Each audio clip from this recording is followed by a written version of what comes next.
we are going to begin, and I want to welcome again in this room again also my friend and professor Georges Mink, and my friend and professor too, Matilde Eiroa.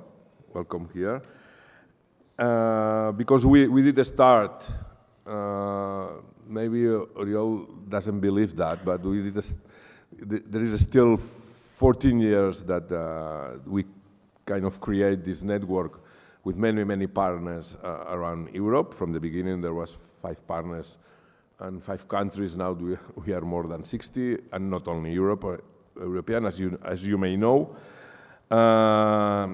And we are very happy, and we did in the kitchen, slowly, with Xavier Lopez at the Fundación Solidaritat, that he's leading these projects in cooperation, third world, human rights, and etc., gender and peace projects. And we say, no, we are going to present 2 years later, after the kitchen was a little bit, out of the oven, the plate. And with the help of the European Commission, that this was very important, they say, let's find a kind of network, but let's find an institution. And we were very happy to find this foundation at the University of Barcelona, that is a big institution, and it was already. Our vice president didn't talk, but we are celebrating and commemorating 575 years of existence of this university. So I'm very happy to introduce you, but we are going to talk about challenges. We are going to talk about cross visions. From the beginning of EUROM, we always tried, even in a small local gender projects here in Barcelona with a woman prison, to involve this transnational view, and other experiences about other national and international histories and processes, but sharing this kind of, the way to deal with the past, the way to involve citizens, the way to involve participation on different, scales and dimensions, as I always said. And we are trying from this observatory, a small one, but big on the networking. And this cross vision is the topic and the aim of this first panel, the opening of this conference, from Central Eastern Europe, North and South, these crossed visions, but from a French academic point of view, but European point of view, and then of course dealing with our conflicts here in our state, in our Spanish perspective, in this kind of 2 laws from the 2007 memory laws, 2020, to the new memory law. Maybe we are going to talk in the debate about the Catalan memory law, and Xavier Menendez is here, and he could say something about that, who is going to be approved. So, talking about these challenges and these crossed visions, Georges Mink are going to talk about what history and what memories for which Europe. It's a kind of bit provocative and ironic, but I mean, it was the topic that we deal with him. And I will give you first the word to Professor Mink, and then I will introduce Matilde, and we will lead about the Spanish case in a kind of crossed visions. Georges Mink, tu vas parler français? And there will be the translation. As you may know, and very new, Georges Mink is a permanent professor on interdisciplinary European studies in Natolin, Collège de l'Europe. Je passe au français déjà. Je peux? Oui. Sylvia, merci. Il est directeur de recherche émérite à l'Institut des sciences sociales et politiques, à l'école française de Nanterre, où il y a aussi une masse critique déjà dans les premiers projets de politique publique de mémoire de la Commission européenne en 2006-2007. Et nous avons travaillé avec Sarah Geisburger, mais aussi Marie-Claire Lavabre et le même Georges Mink. mais il a travaillé sur beaucoup de recherches, publications, sur le système, les transformations sociopolitiques de régime, l'européanisation des systèmes politiques nationaux et aussi des justices transnationales.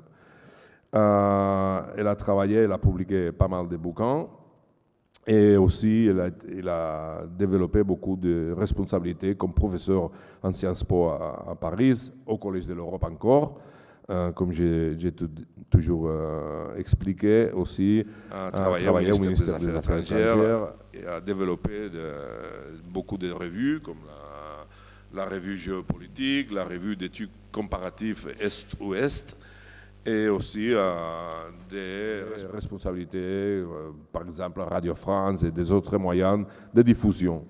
Aussi, il est président de l'International Council for Central and Eastern European Studies et membre du conseil scientifique de beaucoup des associations, des écoles, des facultés et aussi des programmes du Centre européen de solidarité en Pologne, à Gdańsk.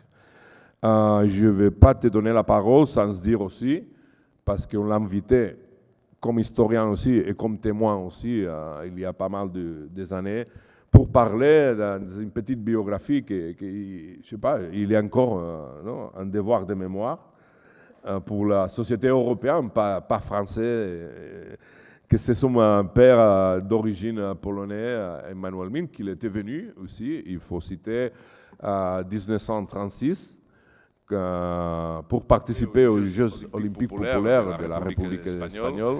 Il a resté pour lutter comme brigadiste international dans les Juifs, la brigade Bodbin. Mais après, il est parti pour lutter la Deuxième Guerre mondiale contre l'occupation et les nazis. Il était enfermé à Auschwitz aussi. Et bref, il a développé aussi les droits à la mémoire et les devoirs de parler, publicité, diffondre et participer des politiques de mémoire. Et aussi pour toi, merci pour toi, mais aussi cette petite mémoire à ton père. Et en plus, nous, avec l'EUROM et l'Université de Barcelone, on a une colloque internationale aussi sur les brigadistes internationales en novembre, Oriol aussi, c'est vrai.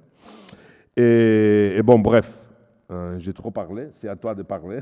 Merci d'être ici avec nous.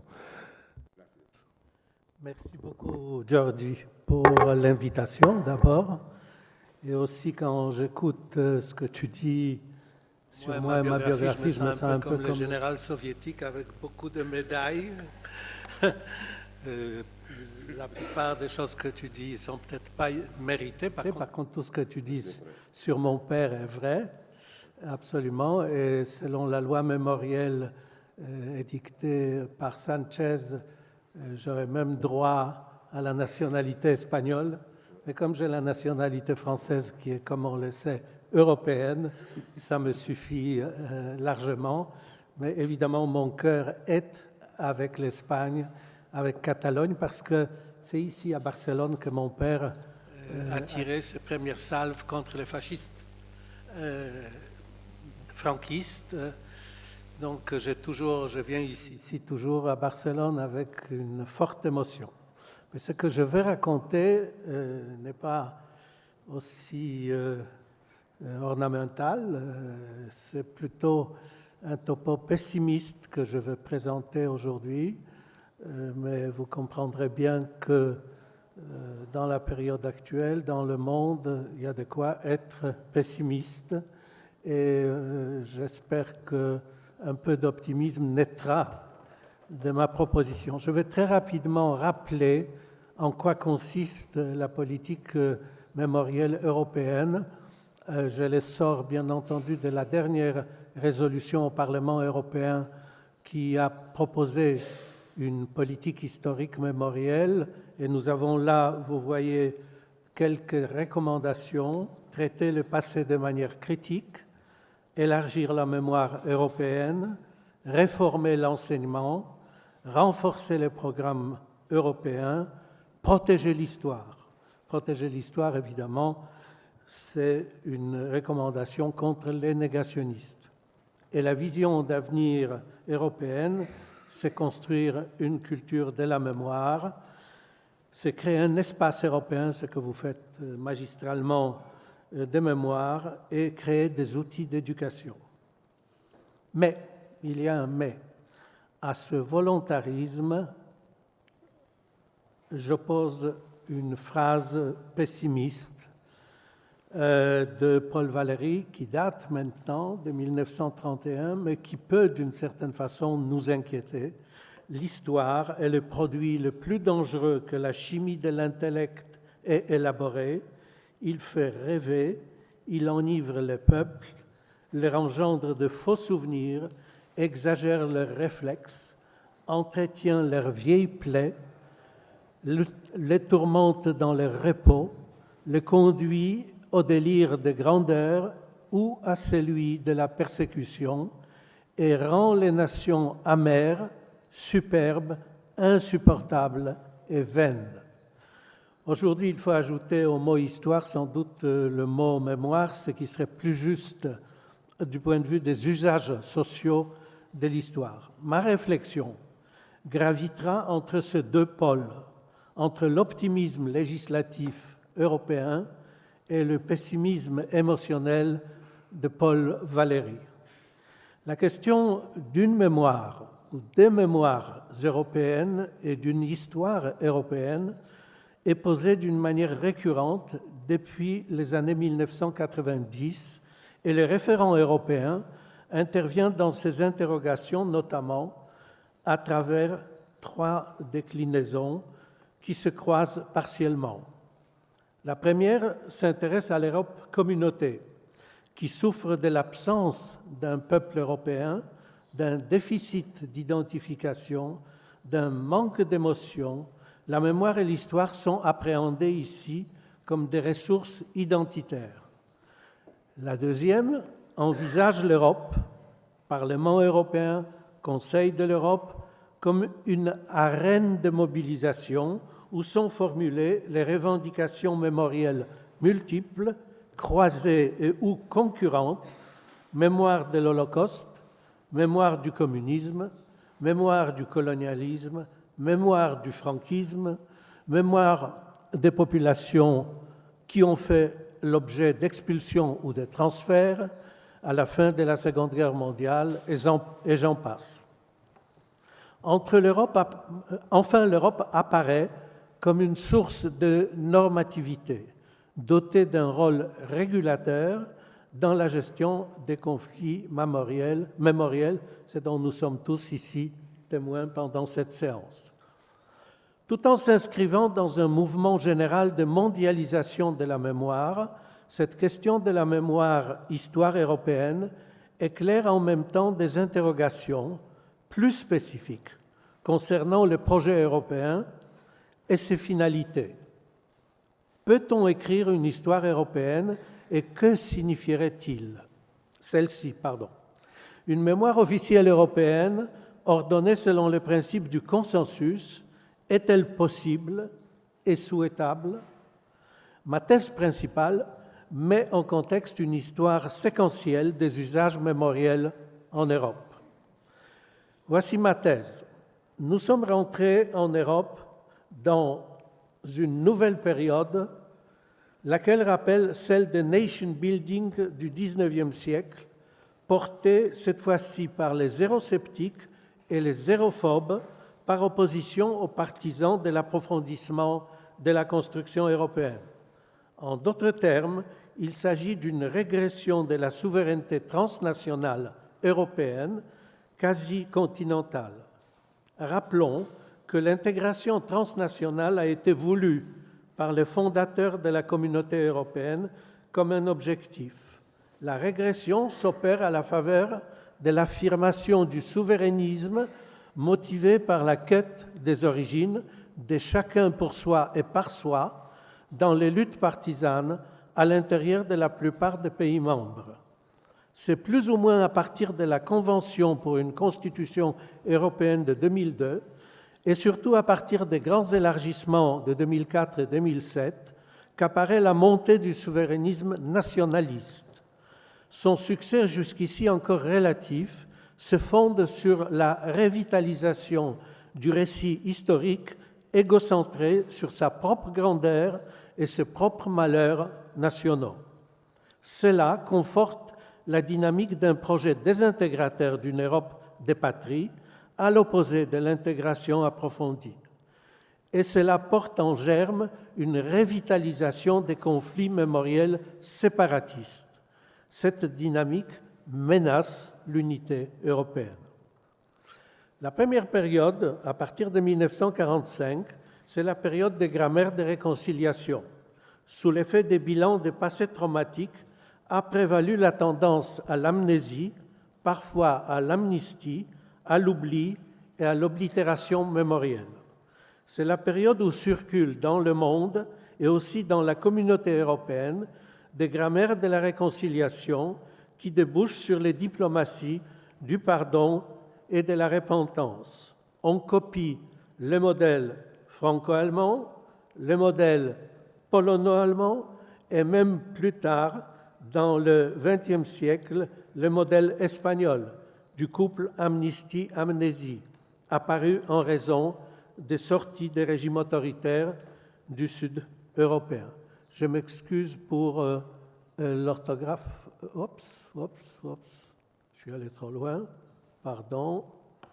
Je suis d'une génération où les PowerPoint sont une vraie menace à un exposé. Je m'excuse pour l'orthographe de Moncloa, c'est bien sûr Moncloa, tout le monde ici surtout a bien compris. Plus tard apparaît iconique modèle sud-africain. Cette domination de la tendance à la réconciliation en Europe produit un nombre important d'institutions qui ont pour vocation de neutraliser le potentiel conflit mémoriel interne à certains pays ou bilatéraux entre les pays. C'est le rôle de nombreuses commissions d'historiens qui confrontent les récits historiques contradictoires pour en atténuer le potentiel d'affrontement. Les Européens croient en la vertu conciliatrice de manuels scolaires bilatéraux, de musées essayant de rapprocher les représentations conflictuelles des passés. J'y reviendrai plus tard concernant la Maison d'histoire européenne. Et pourtant, l'effet de ces efforts sera souvent contraire à l'intention plus ou moins angélique de leurs acteurs. Le rappel des passés douloureux ouvre des plaies mal cicatrisées. Je procéderai en 3 temps. Dans un premier temps, je souhaiterais revenir brièvement sur la configuration contemporaine caractérisée par la mondialisation de la mémoire. Récemment, cette tendance a été impulsée de l'extérieur de l'Union par la narration de Poutine, légitimatrice de l'invasion d'Ukraine. Même si l'affrontement militaire se cantonne pour l'instant à l'Ukraine, le récit se mondialise grâce à l'opposition narrative poutinienne des civilisations. On ne peut pas s'empêcher de penser que la narration souverainiste et suprématiste de Donald Trump produit le même effet. Celle-ci implique des transformations des rapports entre histoire, mémoire, récits nationaux, dont les échos se prolongent dans les débats européens. Dans un premier temps, j'aborderai la question du récit historique européen, des ambiguïtés qui les caractérisent et des problèmes à la fois politiques et historiographiques qu'il soulève.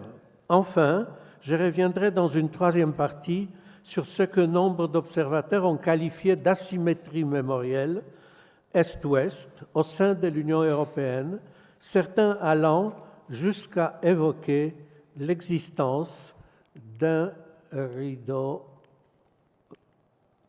de fer mémoriel. Commençons par la mémoire globalisée et par la victime comme figure centrale. La problématique mémorielle a acquis depuis un peu plus d'une trentaine d'années une visibilité tant politique que savante, sans précédent. L'on évoque aujourd'hui un excès de mémoire, hypermnésie, ou une mémoire saturée. L'on assiste en effet à la multiplication des entrepreneurs de la mémoire ou acteurs de reconstruction et des inventaires, de mobilisation et des causes mémorielles un peu partout dans le monde. Cette obsession du passé, qui par son mode de fonctionnement éclaire le régime d'historicité que François Hartog a justement nommé le présentisme, apparaît en lien avec l'éclipse des utopies.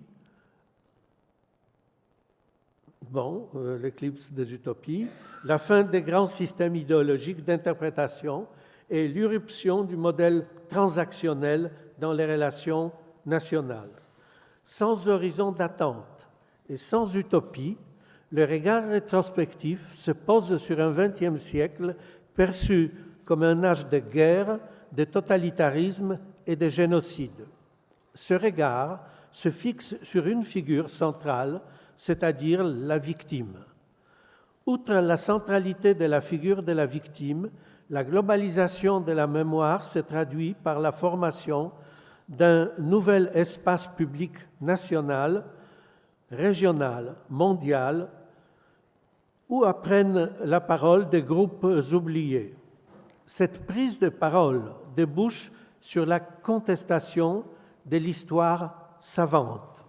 En résulte un brouillage de frontières entre les discours des scientifiques, des politiques, des militants, ouvrant vers une pluralité plus ou moins bien contrôlée des interprétations du passé. Les nouvelles mobilisations et les nouvelles formes d'action politique conduisent à l'émergence progressive d'une politique internationale de la mémoire prise en charge par les acteurs comme l'ONU, le Parlement européen, le Conseil de l'Europe. Cette politique internationale se déploie dans des jeux d'échelle, locales, nationales, régionales, internationales. Les stratégies mémorielles se déroulent en 3 temps. Prise de conscience des crimes du passé, premièrement, reconnaissance de celles-ci et exigence de la réparation.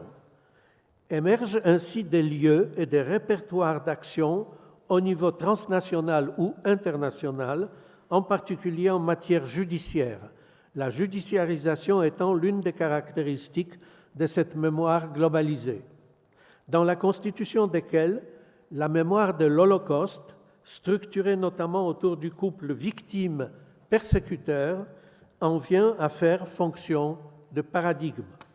Toutefois, l'irruption de la politique de Netanyahou à Gaza, qualifiée de génocidaire, aura ou a déjà, nolens volens, pour effet de ternir, voire questionner son statut de modèle et sa prétention à l'unicité monopolistique. Passons maintenant à la mémoire historique européenne et à l'histoire européanisée.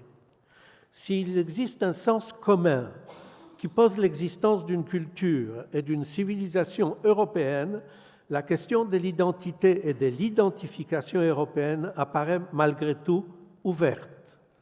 Cette question a été peu présente dans les débats européens avant 1989.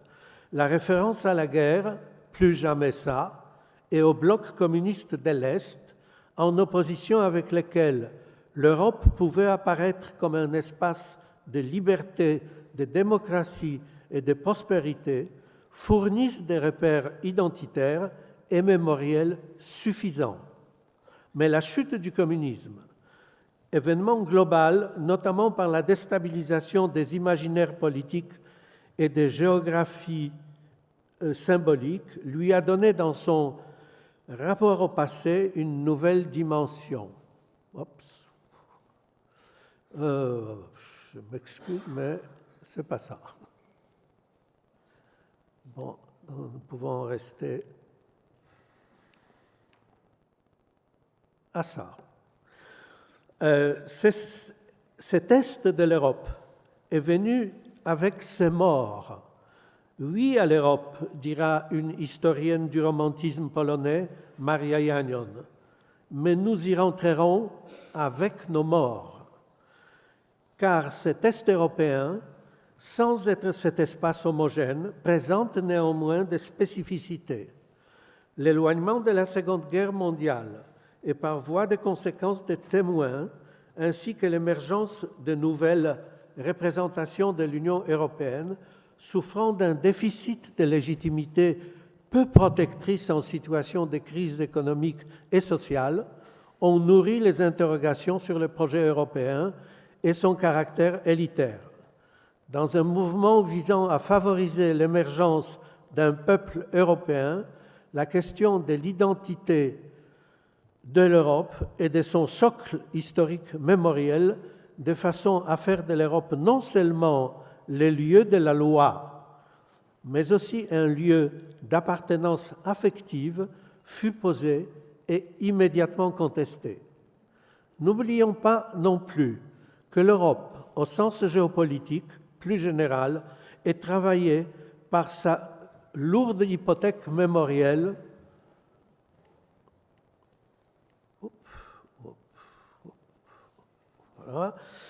lourde hypothèque mémorielle extra-européenne, laquelle nous a été rappelée par Jack Goody dans son livre « Le vol de l'histoire », comment l'Europe a imposé les récits de son passé au reste du monde. Il s'agit bien de l'Europe des conquêtes impériales, qui a laissé des traces mémorielles douloureuses ou pas, hors Europe et dans les milieux d'immigration présents dans les pays européens ex-colonisateurs. Faire émerger une mémoire historique commune, matérialisée notamment dans les musées,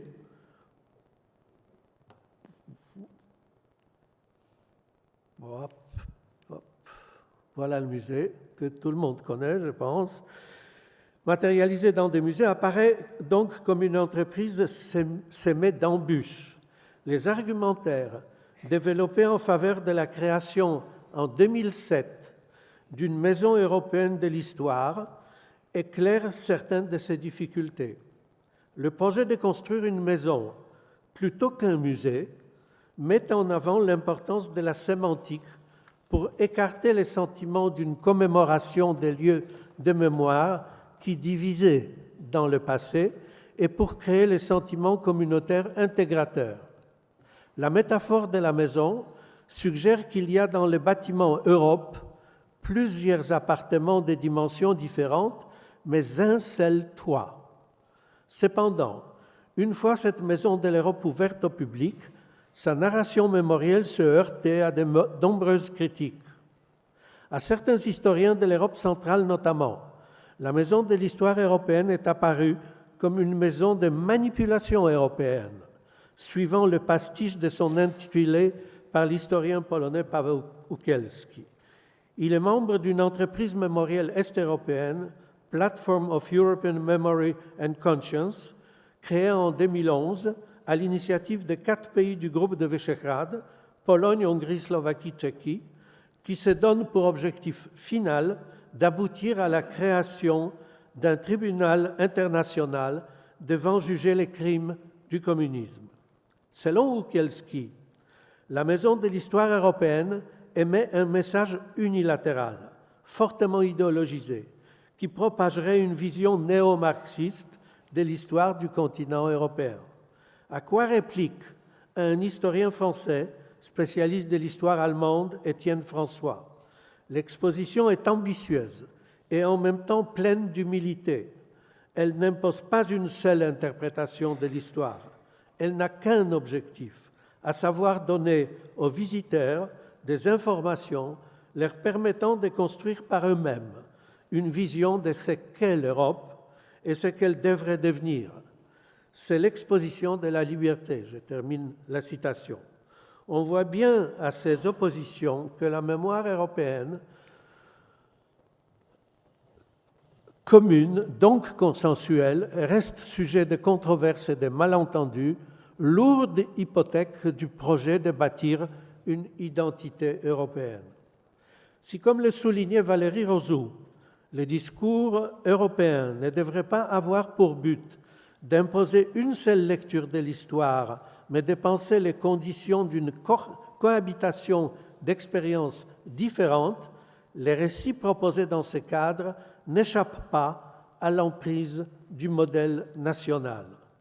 Enfin, l'objet histoire européenne, même une fois défini l'horizon d'une écriture qui s'éloignerait du paradigme national, pose toujours la question des frontières entre l'histoire militante et de l'histoire savante. Dans une perspective savante, le passage de l'histoire nationale à une histoire européenne supposerait non seulement un déplacement d'échelle, mais aussi une remise en cause d'anciennes méthodes, théories thématiques, une européanisation des questionnements. Terminons maintenant par l'asymétrie mémorielle ouest-est et les circulations européennes. Avant d'envisager la question du décalage mémoriel est-ouest, il est important de souligner une fois de plus qu'au-delà même de ces clivages, la mémoire européenne est un projet. Ce n'est guère une réalité sociale. La symétrie mémorielle Est-Ouest est rendue visible par les compétitions et les revendications mémorielles qui se sont déjà largement exprimées à l'Assemblée parlementaire du Conseil de l'Europe et au sein du Parlement européen. J'ai souvent rappelé que ces nouvelles scènes sont investies par des acteurs centre- et est-européens engagés dans des stratégies d'historicisation. Ces derniers ne sont pas réductibles à des simples instrumentalisations du passé, mais renvoient à des sensibilités sociales et à des vécus traumatiques, ainsi qu'à des reconfigurations plus amples des mémoires est-européennes.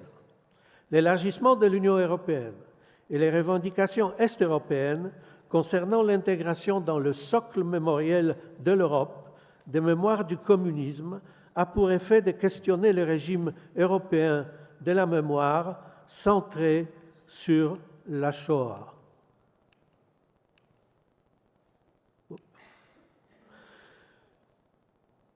La déstabilisation est d'autant plus importante que la structure de la mémoire de la Shoah autour du couple victime-persécuteur apparaît difficilement extrapolable lorsqu'il est question du communisme qui ne constitue pas un monolithe et qui n'a pas eu la répression et la violence de domination.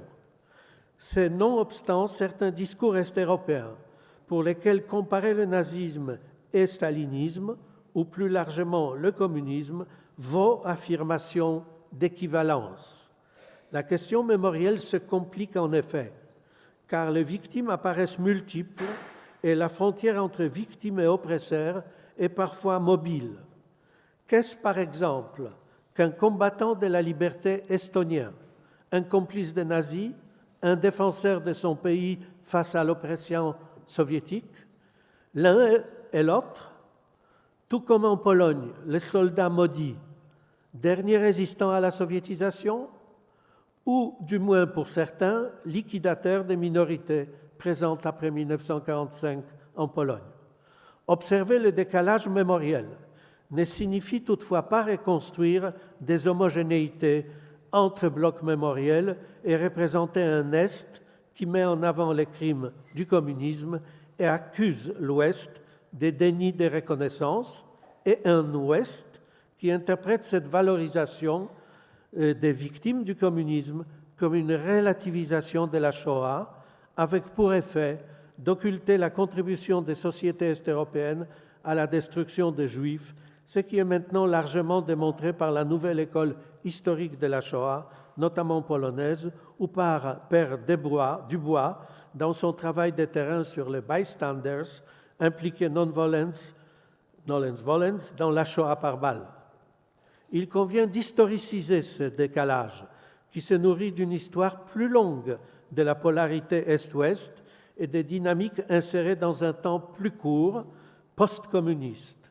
Sur ce temps court, un décalage se manifeste notamment entre une relative déconstruction du récit national à l'Ouest, qui va de pair avec des remobilisations autour de la définition de l'identité nationale, comme on a pu le voir en France, sous l'effet de la montée des souverainistes, je pense à Marine Le Pen par exemple, mais c'est aujourd'hui le cas presque partout en Europe occidentale, et un effort de reconstruction de ce récit national à l'Est, notamment à travers la relecture de l'histoire du XXe siècle à la sortie du communisme. Or, l'européanisation de la mémoire de l'Holocauste s'opère sur cette toile de fond contrastée. Enfin, il convient d'envisager ces différentes configurations mémorielles tout en soulignant que la mémoire du communisme est loin d'être stabilisée dans les sociétés postcommunistes, laquelle d'ailleurs, telle qu'elle est esquissée en Pologne, en Roumanie, dans les pays baltes ou à différents moments en Hongrie, n'est pas sans poser des problèmes, tant elle déhistoricise, décontextualise le communisme représenté dans les registres de la pathologie sociale comme une malédiction imposée de l'extérieur. Or, une reconnaissance européenne qui reprendrait les termes de ces politiques historiques n'est pas forcément souhaitable. En résumé et pour conclure, je rappelle que l'on peut artificiellement distinguer 3 étapes de construction d'une mémoire collective apaisée en Europe et, à contrario, de la dynamisation des stratégies mémorielles qui parfois se juxtaposent au sein de l'Union européenne. Premièrement, la période de la réconciliation. Deuxièmement, la période de compétition mémorielle entre l'Est et l'Ouest pour le rééquilibrage du socle légitimateur mémoriel de l'Union européenne avec sa composante qui est la conditionnalité. Cette dernière découle du devoir pour les pays rentrants d'accepter une sorte d'acquis communautaire mémoriel, ce qui ne va pas de soi pour les mémoires coupables de crimes et de ce fait oblitérées. Enfin, on distinguera la période de la montée du souverainisme des replis sur soi identitaire qui réactive le séparatisme mémoriel dans la revendication de stopper l'intégration au profit d'une Europe des patries. Que l'on songe à la part mémorielle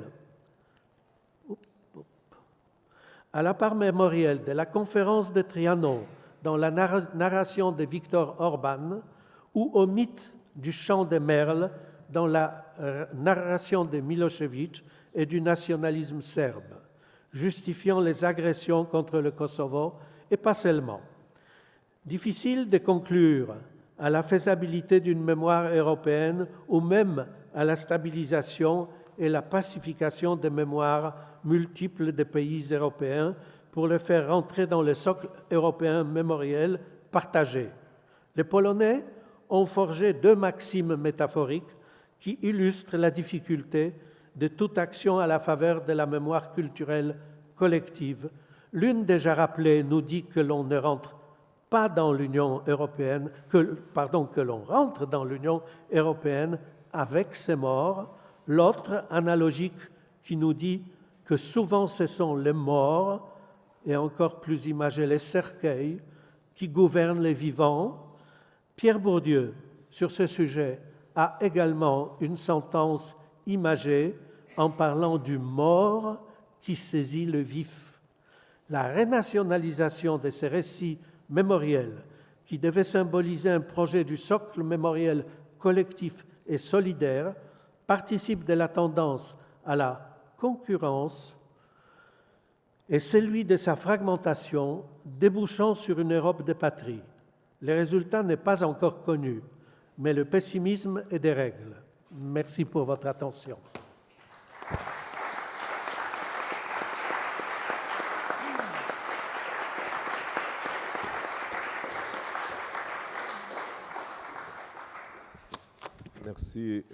Merci Georges pour cette intense et concentrée conférence.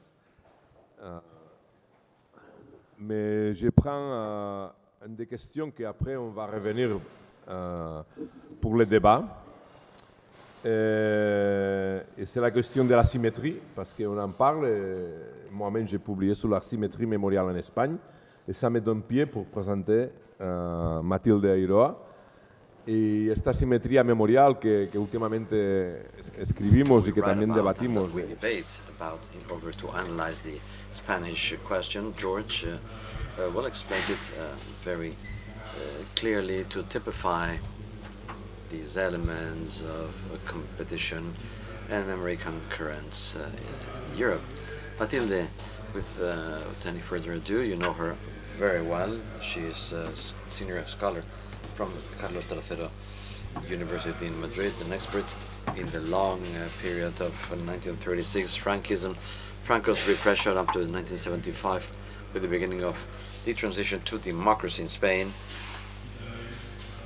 And she's also worked a lot about the repression, Francoist repression, foreign policies, comparative policies, and also about the history of women in Spain. One of the pioneers teaching this topic from biographic and analytical processes. She participated in many stages in Harvard, Prague, Carolina, and in European projects like Jean Monnet Scholarship Founding, with Wojciechowski being the pioneer of historical memory, the chair. She also works and participates in counseling projects of memory projects and policies from the Navarre project. We'll meet next week with respect to an event about the dictatorship. I will speak about that some other time.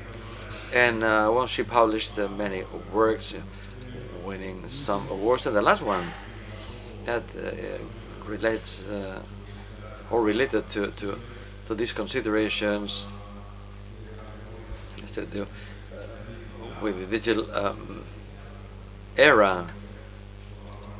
We collaborated in a project with Carlos III University, and she covered different processes about the Holocaust, dictatorships, and the post-communism in Europe, and the big memorial events that took place in World War II. So her last book about this new challenge, covering a more analytical perspective, and in order not to, be so serious, and we have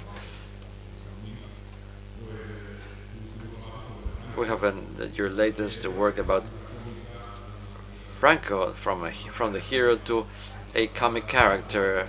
Last week we had a project that the Secretary of State called 50 Years of Freedom, that is being supported all over Spain, and it talks about the capacity of dialogue, of art and theater as a way to convey knowledge, because it's a very interesting work, the capacity also to laugh about the sad situations in the past. You even coordinated a project speaking about jokes against Franco.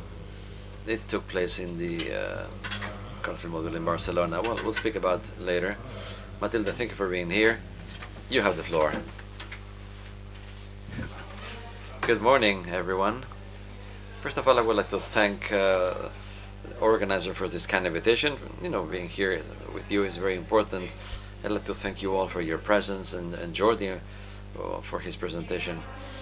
Most of the proposals and the ideas that Professor Mink presented will be reflected on the situation in Spain, as we will see with this brief presentation. I will speak first of all about our starting point. Then I'll say what has been the development of the memory policies in Spain, and later on I'll finish with some elements or challenges that we have to face. Some of them very similar to what have been mentioned with respect to Europe. Historical memory, as it was mentioned initially, and then it was called democratic memory. It was part of the political debate after the beginning of the 21st century, starting from previous references, the presence of the associative movements, together with the initiatives of José Luis Rodríguez Zapatero's socialist movement, and government were important so that these memory policies could be part of our current situation. The year 2006 was appointed or nominated the year of the historical memory, coinciding with the 70th anniversary of the beginning of the Civil War. It seemed like we had reached the point, after 25 years of democracy, to manage or approach this past. The year after, the year 2007, the so-called Law of Historic Memory was approved. It gathered the work of an interministerial commission, gathering also the report curated in the year 2006 about rejection to Franquism, reporting the big violations of human rights that occurred in Spain between the year 2036 and 1975.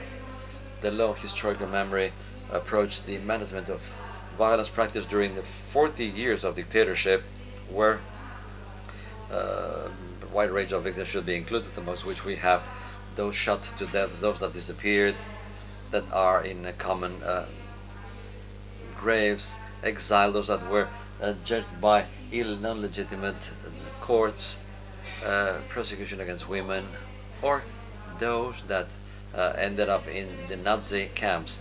This long profile of victims included the development of several tasks, such as the location of those people that disappeared, the memory sites, the withdrawal of names and monuments in streets that underscored the actions of the authors of violence, eliminating the honors given to those peoples or moral recognition to the victims. Many aspects that coincided in a basic axis that was systemic repression exerted down to the last moments of Franco's life. But this law wasn't accepted by everyone. The memorial associative and the left wing thought that this was very shy in its approach and its development, but the right wing in Spain considered that this was opening up almost closed wounds and it was not a priority for society. However, during those years, many monuments were taken away, monuments such as Franco's statues, the names of streets were changed, and there was an elimination of all commemorative plates. There was a great deal of debate. Even the Catholic Church participated with, comments having to do with people who died on Franco's side. Some city councils,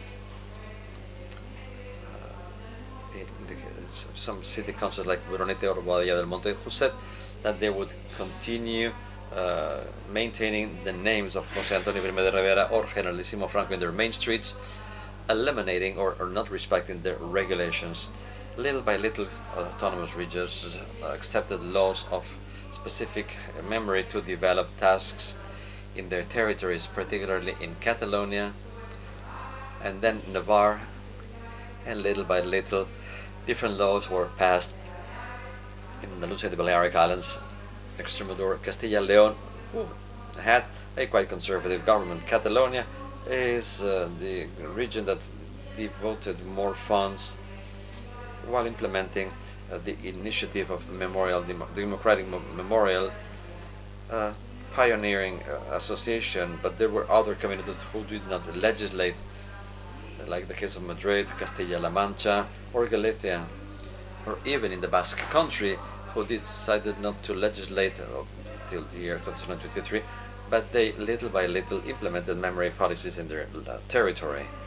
We should point out the radical stop after the year 2011 up to the year 2012 during the government of the Popular Party headed by Mariano Rajoy, when eliminated budgets devoted to the memory and different funds that were used to find those that were buried in common graves. It was not only the suppression of funds reduced to zero, but during those years different proposals were rejected. For example, to determine the 18th of July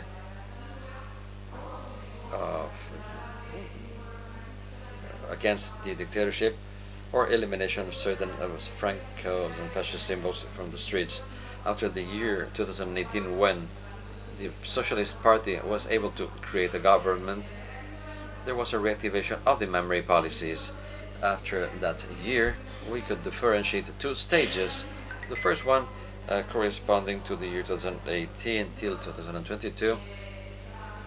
That moment involved the recuperation of the memory policies after the laws stated in the year 2007, and the second stage after the year 2022, when there's been an increase, a boost to favor the policies of memory in Spain.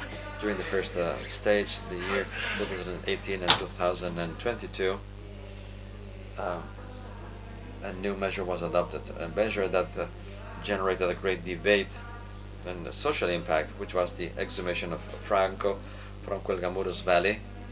It was a measure that had an acceptance of 43% of the population, 32.5% who were opposed to it, and 25% of public opinion who didn't really know what to say. They were not sure about their opinion.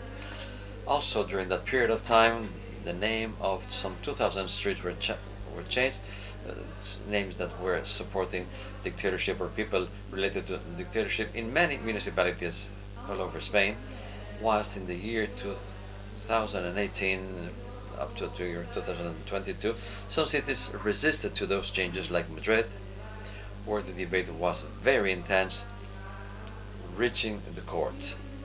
And courts found arguments to maintain some names of streets that support very relevant characters of the militaries, like General Millán Astray. In the year 2020, the Secretary of State of Democratic Memory Secretariat was created with an ambitious plan of activities and tasks, amongst which we could include the exhumation and identification of people who had disappeared, having been buried in common graves, recognition and repair of victims, including the withdrawal of Franco's symbols, fostering the creation of memory places, and the commemoration of important dates, developing activities of a cultural nature oriented to people, like art exhibits, supporting a historical creation of archives and document and areas to document the past related to this. And finally, it supported the inclusion of democratic memory in the educational curricula, trying to find new generations that understand the horrors of the past while valuing the democratic principles. One of them is the proposal of rooms with study rooms with memory, supporting the history of our recent past in schools. Fund allocations was used to exhumate and identify people who disappeared, and another part is dedicated to activities of dissemination and location of memory sites. A second stage could be placed in around the year 2022 with a basic point of inflection, which was the approval of the law of democratic memory during that time. This rule or this law included some of the demands of the Memorial Associative Movement, together with Pablo Grace, who was the rapporteur of the United Nations, who had visited Spain several occasions, but also, as in the case of the law of 2007, it had the vote of the right wing of Spain. They voted against, and this new legislation, the 2022, observes the declaration of non-legitimacy of the courts and bodies constituted to create repression, proposing plans every 4 years for democratic memory, the creation of a state bank of victims, as well as the appointment of an attorney of human rights. Law also appointed the 31st of October as the Day of the Victims, and every 8th of May homages are paid to those that were exiled since its approval. We've seen very relevant results, for example, in different spheres and walks of life in the recuperation of memory of anti-fascist women through art exhibits, congresses, or conference cycles. It's also very successful elements having to do with exhumations, with different actions in collaboration with political bodies, associations, and universities.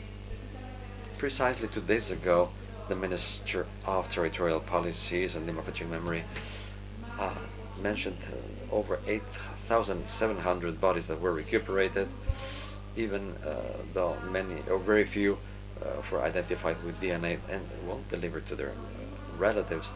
They continue with the work recuperating bodies in the valley of Cuelgamuros. The forensic team is working very slowly due to lack of resources.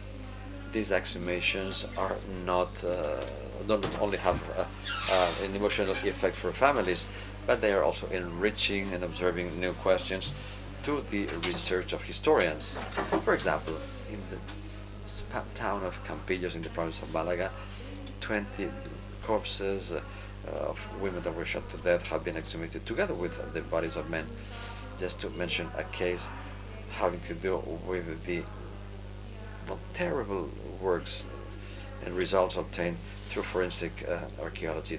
These 20 women who died and that were buried in a common grave opens up new questions to historians, and it changes the story that we had about repression exerted against women.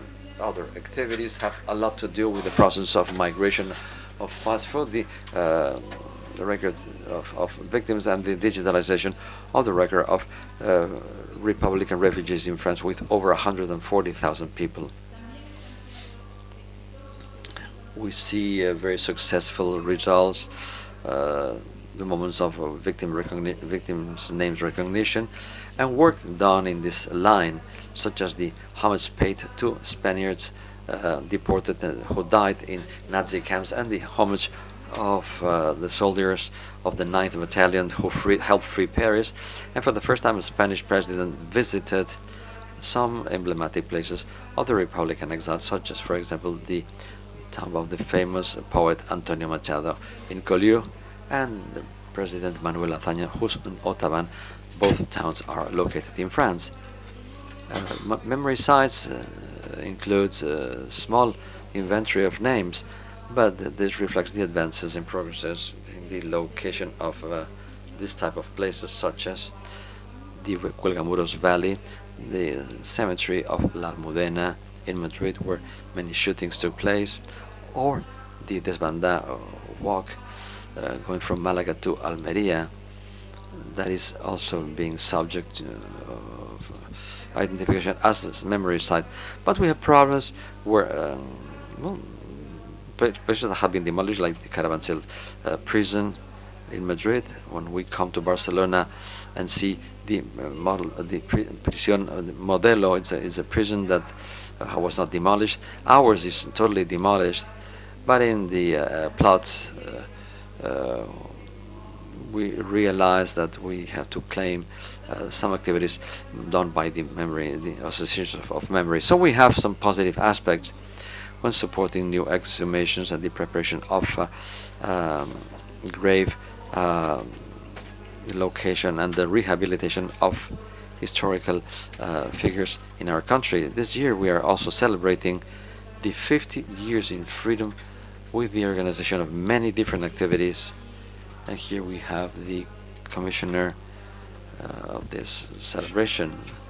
There's a lot still pending to be done, and we have some positive aspects that require also some facing some challenges that we still have pending to be finished. One of them is the slow exhumation of bodies in common grounds. Sometimes it's due to technical elements, also having to do with the forensic work. DNA after such a long time is hard to be recuperated totally, but also because we see many legal obstacles and bureaucratic obstacles that many authorities seem to show. So the figure of people who are still buried unidentified is very high. And it seems like this exceeds the capacities and the current resources. So many families are still waiting to recuperate the bodies of their relatives.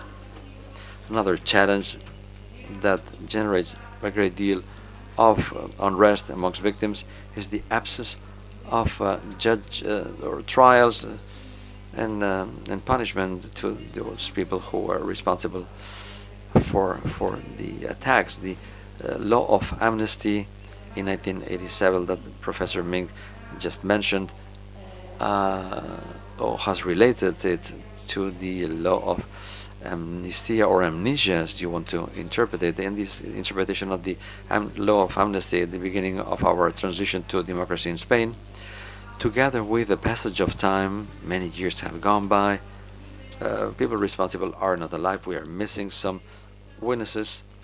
So these two elements, and they represent impossible to overcome, elements impossible to overcome, to take the perpetrators of violence to jail.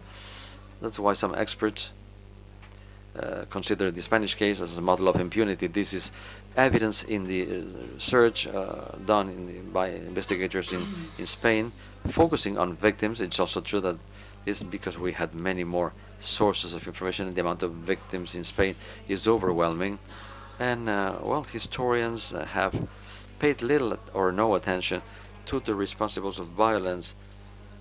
We now see some studies and research done addressed to finding the names of the perpetrators, but these are very early studies. Also equally important, that's another challenge, to undertake a bigger work in our archives. We have to support cataloging and the updating of information cataloged and kept in these areas of historical heritage. This has a lot to do with our legislation. Even if it's now being opened, we have access to numerous files and records with some obstacles, but this is a costly process because it requires researchers, specialized people who can flexibilize this work and to have this information available for the public. It's something that needs to be done by the government, the state, to go on with the rules, the regulations. We have some elements that are connected to the political activity. First of all, the reality of a limited management in the implementation of the law of the year 2022. It's been already mentioned. It's the so-called territorial asymmetry that brings as a result a memory asymmetry that is also observed in Europe, as mentioned by Professor Mink, but also it's evident in Spain. This means the unequal implementation of legislation, in this case, not in Europe, but also in the autonomous regions, and the uneven advance and progress in memorial policies. We have many differences in different regions and locally, and some autonomic governments find a legal support to avoid the implementation of these regulations. Navarre, for example, is very advanced, as Professor Guixé said before. Next week we'll meet there to do some work having to do with a monument to the fallen, and that is in the center of the city. Catalonia is also very advanced, but other autonomous regions are not willing to progress in that respect. And this asymmetry is the proof of a deep political division, but also a social gap in that respect. It's an asymmetry that is manifested in different ways. Just to point some out, for example, the withdrawal of symbols of Franco-related elements that still find reluctance attitudes in some municipalities. Some municipalities, some bodies that, in the case of the historical memory of the year 2007, say no to fulfilling the law or put obstacles to it. And in some places, we still see elements of support to dictatorship in the public sphere. Even in some places, you can find Franquist names such as Llanos del Caudillo in Ciudad Real. It's a town in Castilla-La Mancha. Another effect of the asymmetry that requires a big, important work is integrating the democratic memory in social conscience and social awareness. There is a deep lack of knowledge of wide sections of our population during this period of time. And it's not only something that young people do not know about, but rather it's wide groups of our population consider that dissemination needs to be more constant and deep in order to convey this historical knowledge to society, which is a knowledge that is very advanced thanks to historians, and that is necessary to disseminate with the obligation of telling the truth. Efforts are made to include these contents in the educational curricula, but their real integration depends on the autonomous regions that are the ones holding educational competences, and some of them are very reluctant to do so. And why not to say it? It depends of the inclusion of contents. It depends on the will, individual will of teachers. Some teachers are against, some others don't know about these contents, and it's particularly problematic to include these topics in private teaching of with a religious nature, and also connected to the territorial asymmetry.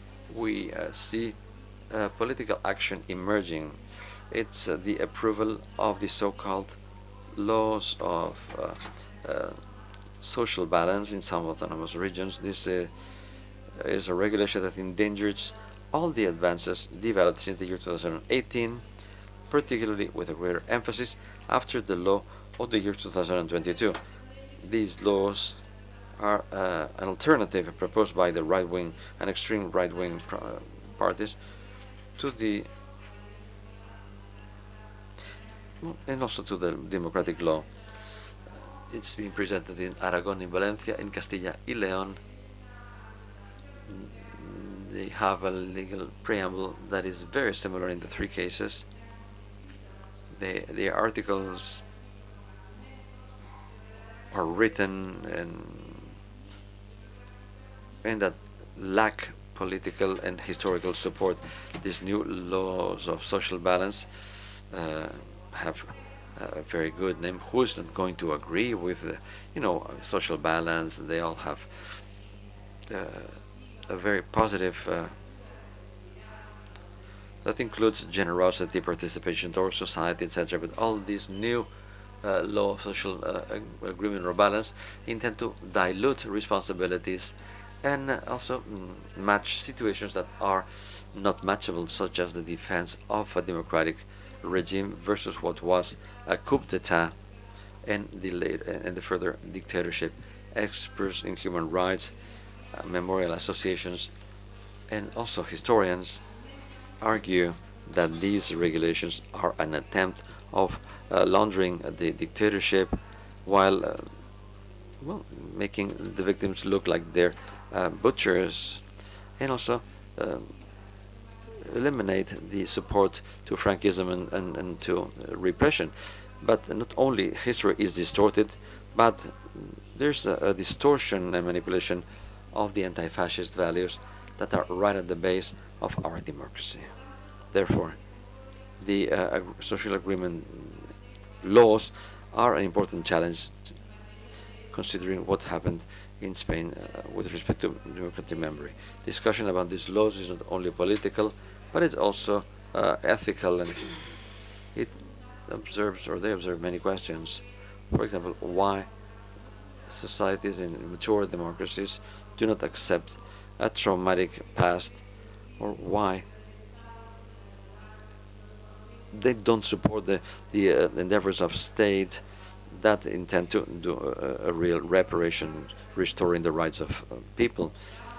let me finish by saying that let's hope that in Spain we can reach a solid historical memory where all social and political representatives reach an agreement on this traumatic subject, that the current government takes solid steps towards the intensification of the line marked by the legislation passed in the year 2022, so that the recommendations of Georges Mink made this morning for the European Union can be gathered and implemented in our continent. Thank you very much for your kind attention.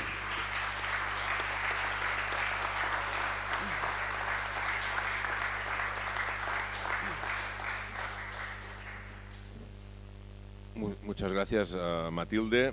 Thank you very much, Matilde, and thank you for the effort to keep up with the time, to summarize the actions and also the challenges that I think that both speakers, they have done it in an exceptional way. And in the European case also, the fact that Professor Mink has been able to condense his talk. These points in common and these asymmetries could be the driving force of our debate. Unfortunately, it's going to be short because we are running late, but we are here to debate and to discuss and also to exchange experiences. A couple of ideas that have been presented until now, just a couple, because otherwise we won't have time for the questions from the audience. From a European perspective, I have the feeling, as it has been said by the Maison de l'Histoire Européenne, and also public policies, not only of the Commission, but also the European Parliament, this need, which was provoked by many factors, to create an institution where everyone could find rooms under the same roof, as George has said. And it's a failure, because maybe the new policies, I don't know if Susanna will speak about this later on, about this new idea of creating programs called Agora Europa, gathering this need instead of trying to create institutions. On the other hand, in the Spanish case, we have a country, and maybe we speak about this often in these debates. Maybe it's a lie, as journalists say that this is the second country in the world with more common fronts, and it's probably a lie if you analyze other countries and other realities in Africa and in Europe, but it's the country with more European memory legislations. So my criticism is this capacity that you were pointing to, Matilde, this executive challenge, and this capacity to develop, now that we have brilliant texts. Xavier, for the Catalan legislation, we have a brilliant text from Navarra. There has been a lot of intervention and critical experience since 2007, but then we don't have a lot of executive capacity. But the executive capacity of the European agencies, something that we have from a European perspective, is not only to create institutions, but also this concept of Agora, to provide tools to the different realities, not only national, but regional and academic, and institutions and working groups from a network perspective. The Centre National de Recherche, and with these tools try to break asymmetries and to debate this multiplicity of memories. I don't know if it's a good idea, I don't know what you think, but in any case, you have the floor. Please. Questions, not like my reflection, but straight, concise, and to the point, like Angel's visits, brief and shiny. Toni, sí.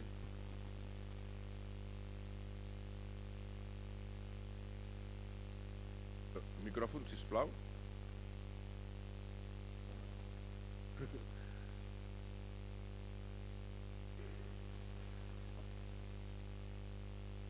Hola, buenos Good morning, and thank you for both presentations. And the truth is, after these two talks and seeing the differences in which memory policies have been dealt with from Europe and from Spain, I worry a little bit, and this coincides with what Jordi has just mentioned. How is it possible that these legislations, which are totally against historical facts and also the narration capacity, how is it possible for an autonomous legislation, in this case, to go against the truth and to go against the Spanish Constitution, which defends the capacity and the need to recover historical memory and democratic memory? And how is this possible in states such as the Spanish state, where in theory we are protected by the Constitution and we have to defend the truth, historical facts, and to defend ourselves in front of this imposition of absolute lies, which are also legislated? In my opinion, I don't know how we could avoid these legislations that empower even more the impunity in which we have been living for the last 50 years. Vous pouvez répondre en français si vous voulez. Bueno, gracias. Okay, so thank you very much.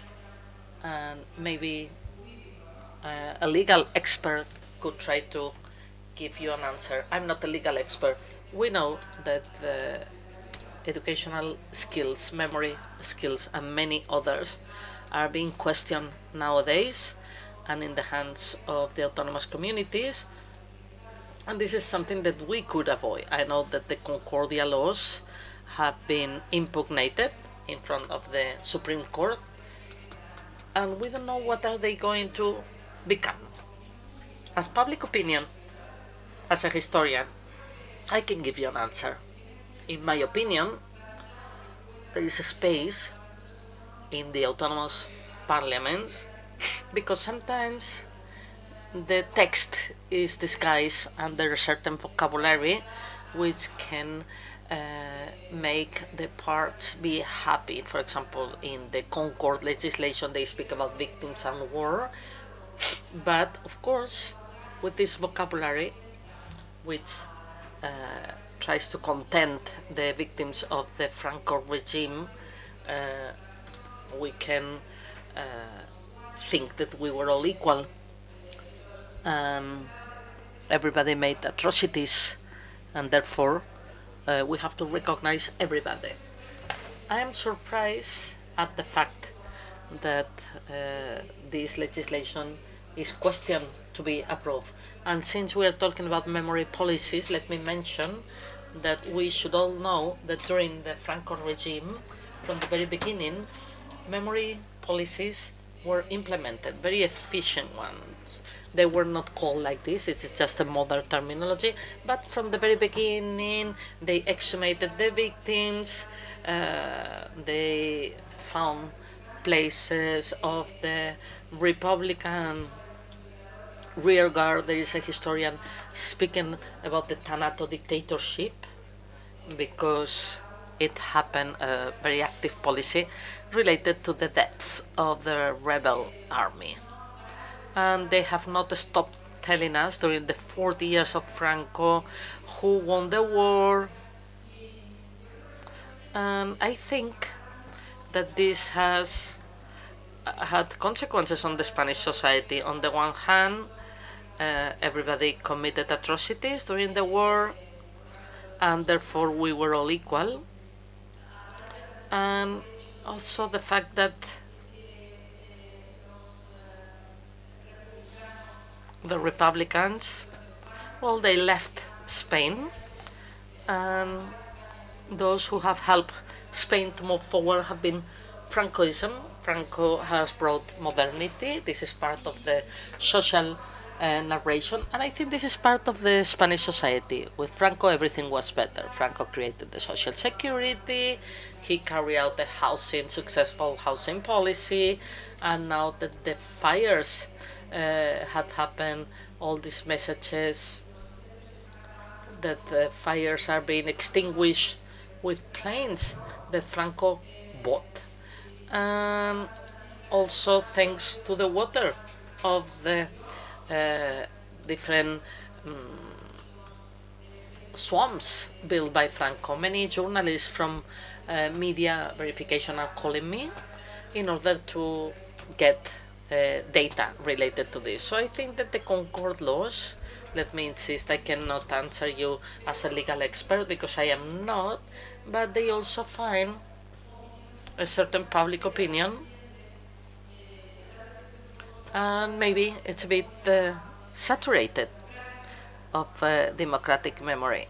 As Professor Mink has said, the saturation of hyper-memory, and it's also the opportunity to repair memory of everyone. I don't know if you know that in the social media we have the idea of the other memory, and this is why I think this is a change of denomination from historical to democratic memory.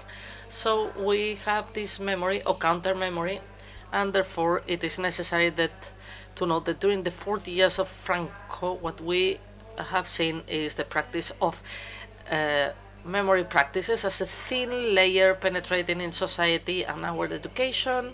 And finally, they have a lot of echo in our society. I hope I have answered you.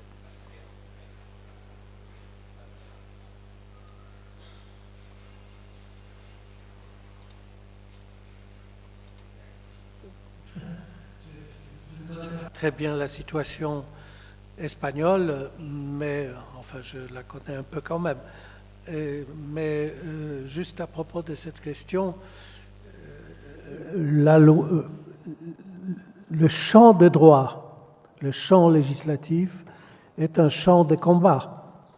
Et forcément, les différentes fractions, y compris des juristes, mais à travers les juristes, des historiens ou tout simplement des acteurs sociaux des différentes formes de mémoire se combattent. Et parfois, ils obtiennent des résultats qui sont contraires, et même souvent contraires à la vérité historique.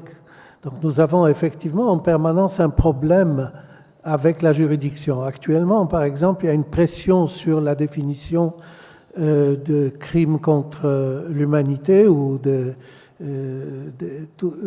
la définition de l'EMKIN, grosso modo, mais d'autres définitions apparentées à celle-là qui tiennent au fait que certains groupes sociaux, les entrepreneurs de la mémoire, comme nous disons en sociologie politique de la mémoire, veulent réformer la loi parce qu'ils considèrent qu'elle a été créée dans des conditions historiques particulières, par exemple la colonisation, et que le droit international est affecté par cette période-là et qu'il faut l'historiciser et contextualiser à nouveau. Parfois, grâce à ce trouble, les représentants des mémoires douloureuses, criminelles, s'insinuent. Nous avons des exemples dans tous les pays. À vrai dire, l'Espagne n'est pas épargnée de ce point de vue-là. Des gens qui veulent soit cacher la vérité, oblitérer certaines mémoires, se servent par exemple du fait qu'il n'y a plus de témoins qui peuvent éventuellement montrer avec plus de véracité ce qui s'était passé. Et donc on est, et ça c'est une de mes thèses, nous sommes rentrés dans une période de remise en cause avec la vague des falsifications que nous connaissons, le fake. Là, la Maison de l'Histoire européenne a fait quelque chose de bon en organisant une expédition itinéraire sur les falsifications de l'histoire. C'est une exposition qui se promène de pays en pays, avec des exemples empiriques précis de différents faits falsifiés de l'histoire. Alors ça ne concerne pas l'Espagne en particulier, c'est assez diversifié, mais c'est déjà très utile du point de vue des procédés qui sont sous-jacents à toutes ces actions des falsificateurs.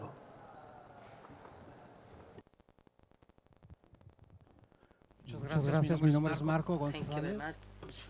Franco González, director of the French Association de Halebru. Et je vous remercie, professeur Mink, pour votre présentation qui a été fort intéressante, spécialement cette comparaison que vous avez faite avec les deux mémoires, celle de l'Europe de l'Est et celle de l'Europe de l'Ouest. Y profesora Eiroa, muchísimas gracias también por su presentación en mi organización. My organization has been working in Guatemala, and I see these parallels between historical work, memory in Spain and Guatemala during the dictatorship. I have a question for both of you, and it's knowing how historians, as professors, how do you see this transmission of memory to the new generations? We're speaking about the Holocaust, something that happened 80 years ago, which is the history of the great-great-grandparents. How is it possible that the 21-year-old can build himself as a European memory or Spanish memory? How is it for a young Spanish person build himself through the memory where there are so many challenges in both cases? Thank you.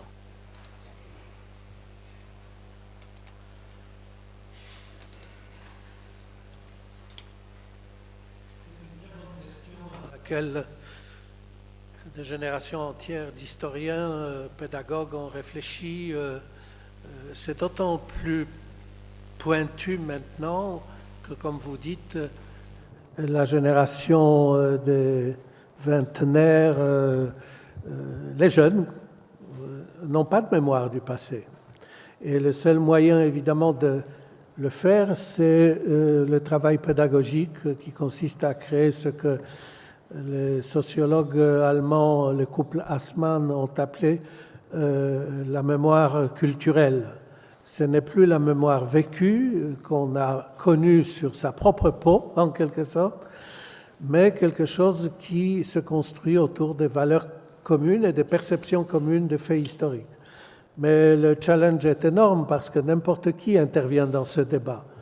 Et il n'y a pas d'autorité instituée qu'il faut croire. Alors évidemment, entre nous les académiques, c'est les historiens qui ont la parole et sont les premiers à le faire. Mais dans la vie politique, ce n'est pas du tout les historiens. C'est parfois les parlementaires, parfois les journalistes, parfois les leaders des partis extrémistes. Et chaque fois, la scène mémorielle est très diversifiée et donc la transmission de la vraie mémoire qui correspondrait aux faits historiques collectés par les historiens, vérifiés comme le fait la procédure académique, cette transmission est très difficile. Nous pouvons avoir, par exemple, je peux prendre l'exemple de la Pologne, mais peut-être de la France. Aujourd'hui, nous vivons une période un peu trouble, et dans cette période trouble, un parti se détache. C'est un parti qui a des racines avec Vichy. Et comme il a des racines avec Vichy, je n'ai pas besoin peut-être ici d'expliquer ce que c'était Vichy, en France, évidemment, eux transmettent une autre mémoire que celle qui serait la mémoire de Charles de Gaulle. Pas du tout. Et ils sont crus pourquoi? Parce que le jeune qui vote pour eux croit en tout ce qu'ils disent, tout simplement. Et donc, on va avoir maintenant, on arrive dans une période extrêmement difficile, mais elle concerne beaucoup de pays. Il y a une certaine logique, en quelque sorte, de déroulement de l'histoire démographique. Et que quand les témoins disparaissent, les historiens ne peuvent pas remplacer les témoins. Par contre, la politique peut transformer le message des témoins.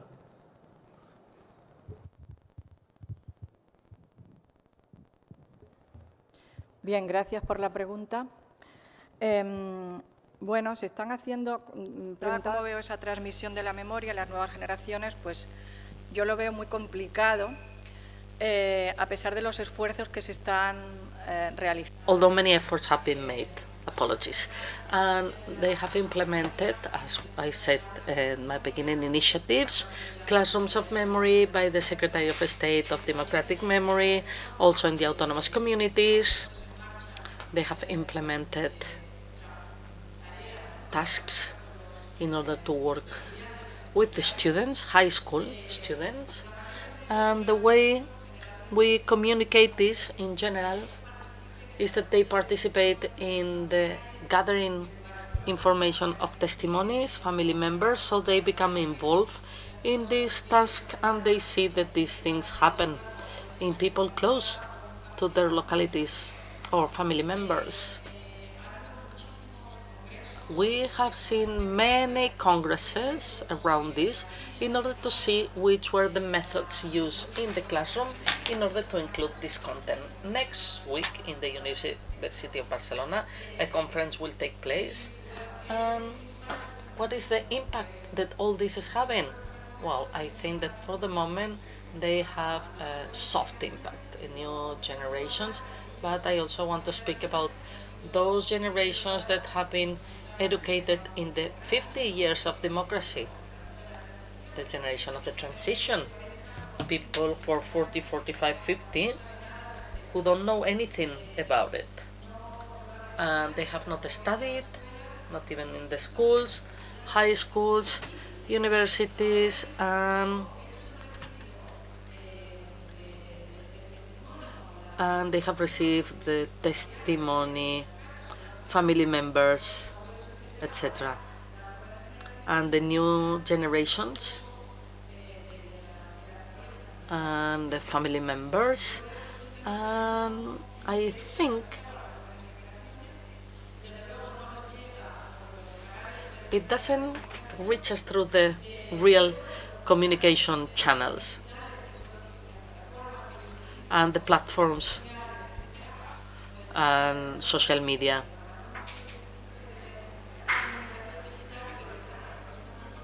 And social communication, it's a communication that one has if they follow this account.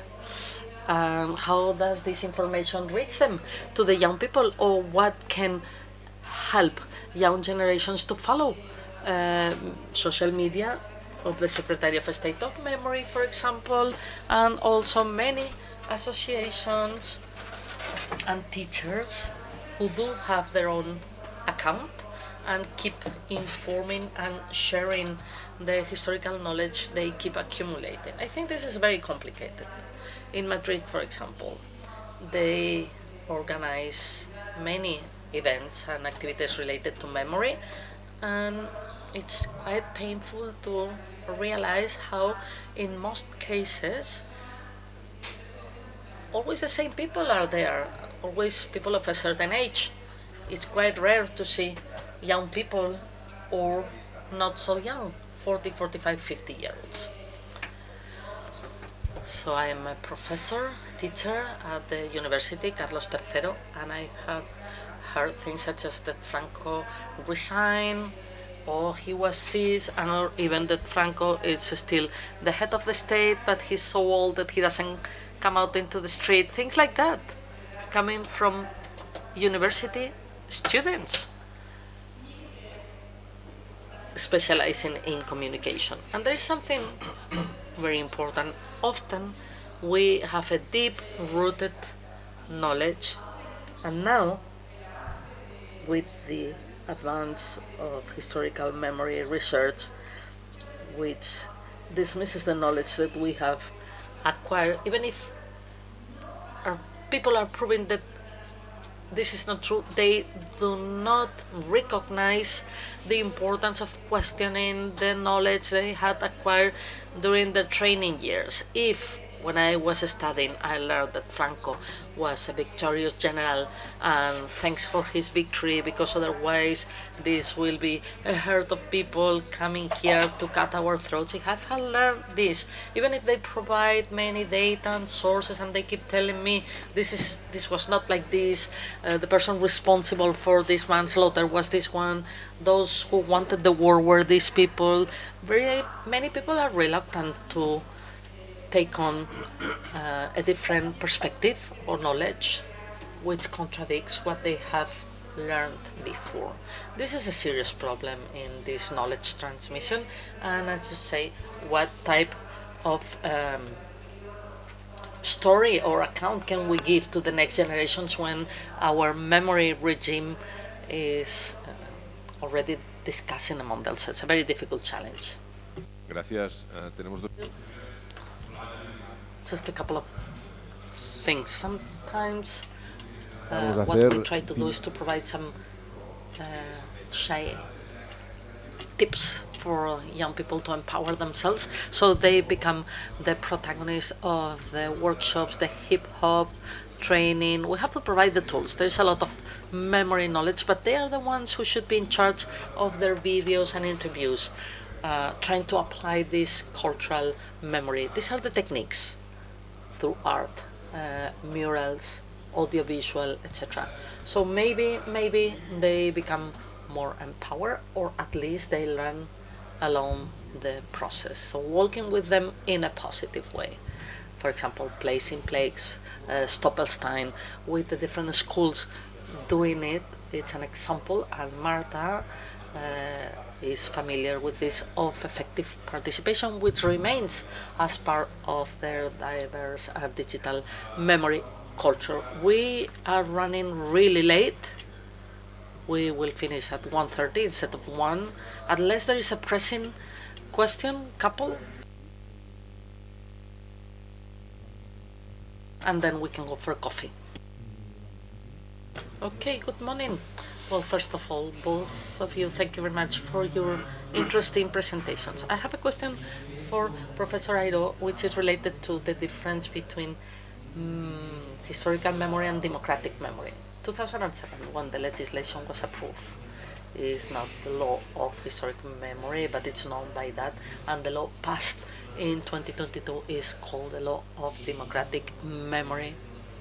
What is the difference between both, and when do we go from one to another? Bueno, la denominación de ley de memoria. The combination of this democratic law is coined after the beginning of the 21st century.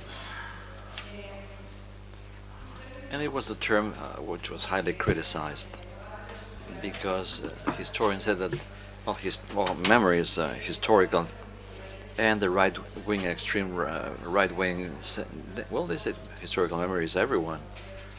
So it was not what was in the spirit of the law. There were many congresses that talked about this topic. It's a term that has no equal in the European Union. Is the Spanish case. No one speaks about historical memory in Europe. Therefore, in order to clarify all these debates, in order to clarify that it's a matter of recuperating the memory of those who fought, those anti-fascists who fought to bring back democracy back to Spain, well, I think this is the basis of the new term, democratic memory. There we don't have the possibility of saying that all memories need to be remembered. They have been remembered in many instances, and now we have to recuperate the names that help us bring democracy back to Spain. Hola, primero agradecer sus ponencias. Hello, I'd like to thank you for your presentations, and my apologies for my question. It's similar to what was asked before, but with respect to the generation issues, you, Professor Eiroa, you built an evolution of the legislation and the involvement with respect to the memory of Spanish society, and amongst the critical factors you have talked about the legal, the educational, but I feel the absence of a factor which is the association related factor. You talked about 2007, but the first exhumations took place when Franco died. The same day, neighbors, associations, and people individually went to fetch the bodies of their relatives, because their memory was still very much alive. During the transition, these elements were crucial, even if there was no state that would support them in any case. Currently, I feel that these grassroots associations that are supposed to be the defenders, and they are not present. I'd like to ask you, your opinion about this absence. Do you think this absence can be one of the keys that, besides the impositions and the legal obstacles or educational obstacles, can be behind, not failures, but difficulties that this type of policy has when trying to permeate in the social culture? I began my intervention saying that historical memory and democratic memory began at the beginning of the century, but it also had some previous references. It was the constant presence of the grassroots memorial associations and the support of the socialist government of the time. So these associations, grassroots associations, have played a key role, a fundamental role for memory policies to be active. There have been some exhumations considering this very painful fact. But in fact, the memorial associations activities stem from the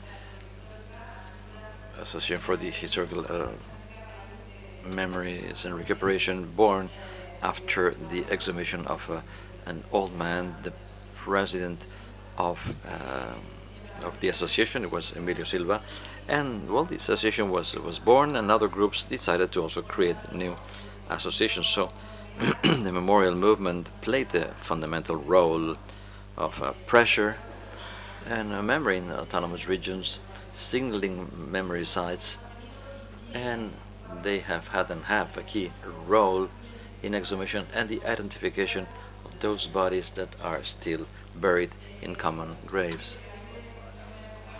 The Law of Democratic Memory of the year 2022 gathers the demands of the Memorial Association's activities plus reports from Pablo the Grave.